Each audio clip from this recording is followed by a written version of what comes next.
Pak Asmi Syaputra, pakar hukum pidana Trisakti. Pak Asmi, apa catatan Anda terhadap kasus Vina yang saat ini sudah bergulir semakin jauh? Ada proses lanjutan, hari ini sudah ada PK yang masuk ke PN Cirebon untuk 6 terpidana, tetapi ada 1 terpidana yang kita tidak bisa tahu keberadaannya di mana.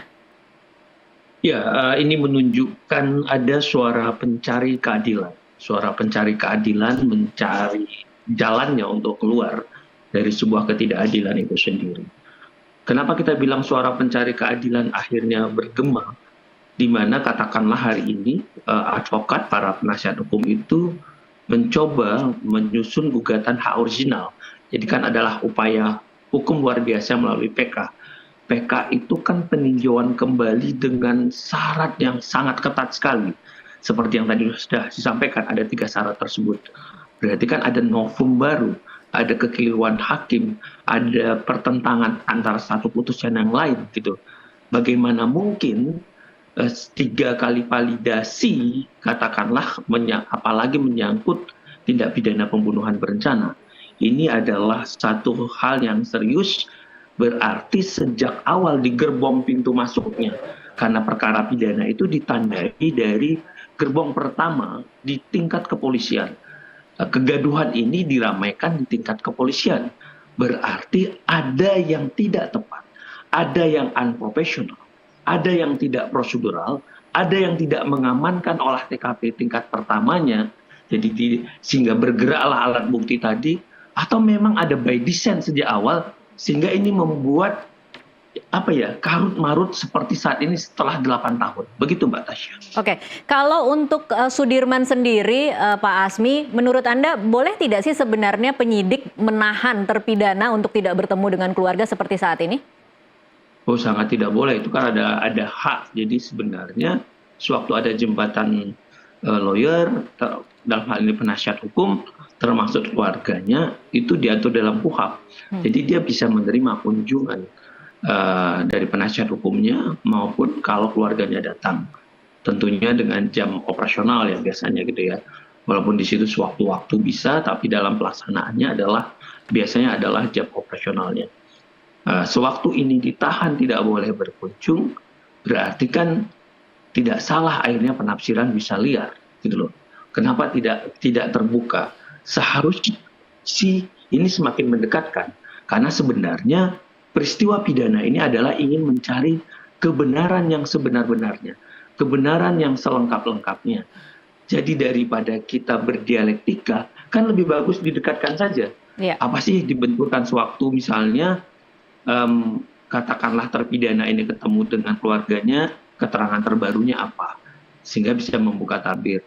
Terus kalaupun ada penggantian terhadap pengacaranya tadi, apalagi yang ditemukan. Sehingga kan satu arah dalam rangka menemukan titik kebenaran dan siapakah sebenarnya pelaku sebenarnya dari peristiwa ini.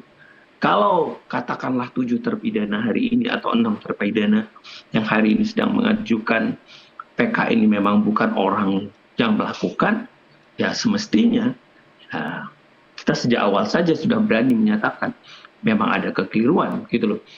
Kalau memang kenapa harus dibeli lagi dengan peradilan, ini cukup lama dan sangat tidak manusiawi.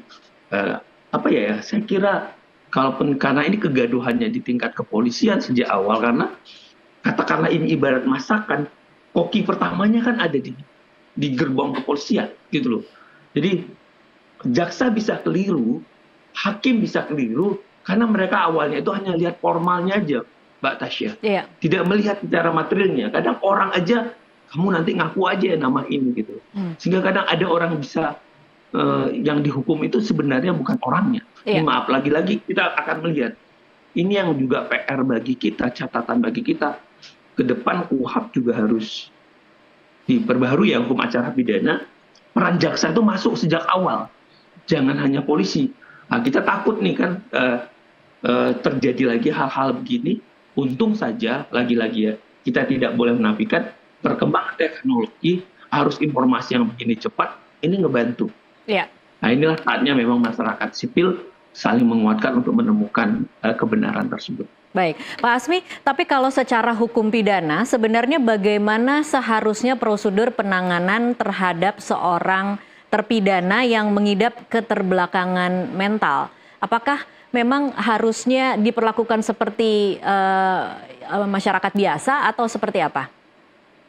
Ya tentu, kalau memang secara catatan medis terhadap orang-orang yang katakanlah ada keterbatasan, tentu punya keistimewaan dari pendampingan tim kesehatan, dari pendampingan mungkin penerjemah, mungkin pendampingan yang bikin tenang segala macam, sisi psikolog, mungkin penasihat hukumnya, dari setiap tahapannya itu, supaya konsistensinya itu terjaga, supaya keterangannya itu juga terjaga, gitu loh. Baik. Ya lagi-lagi, ini kan sebenarnya kaitannya dengan kenapa Sudirman. Ini berkaitan tentang SMS pertama. Dani atau Andi yang SMS tanggal 17 Agustus kan dari perkara tersebut untuk menarik titik perencanaannya. Padahal Dani atau Andi yang dimaksud di situ kan itu fiktif, DPO yang tidak ada. Iya. Itu yang kita lihat.